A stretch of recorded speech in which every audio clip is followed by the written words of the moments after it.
সুযোগ্য সন্তান আপনি আপনি কাপাসিয়ার দায়িত্ব নিয়েছেন এবং কাপাসিয়ার আমাদের যেহেতু আসন্ন নির্বাচন আসন্ন, এই নির্বাচনে আমরা জয়লাভ করবো এবং আপনাকে সংসদে পাঠানো আমাদের মূল উদ্দেশ্য।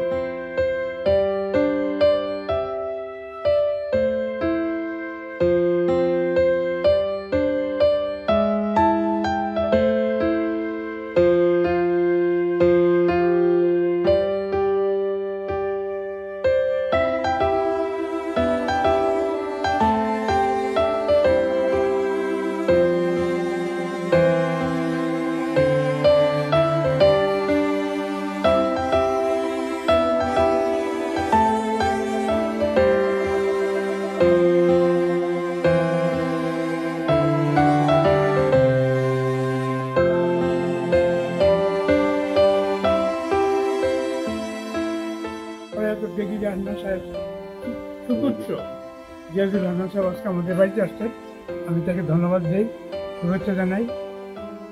তো আমার কথা হচ্ছে যে নির্বাচন সামনে, আমাদের মধ্যে অনেক দুঃখ আছে, বেদনা আছে, ব্যথা আছে, একজনের বিরুদ্ধে কৈফিয়ত আছে, সালিশ আছে, এগুলির মতো এখন সময় কম।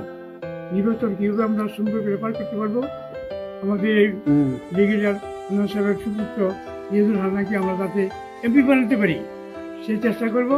যারা আছেন সবাই ধানের শীষের ধানের শীষের প্রার্থীকে এখন কিভাবে, আমি যেটা আসলে আমার অনুরোধ করা লাগবে না, কারণ যেহেতু রক্তে হলো ধানের শীষ নিজে থেকে করবেন, বাট এটা আমি মনে করি আমার দায়িত্ব অনুরোধ করছি ওনার ভাতি দেখে যেন এবার ওনার ভাইকে উনি যেভাবে সংসদ সদস্য করছেন ওনার ভাতি দেখে যেন সেইটা করার আলহামদুলিল্লাহ।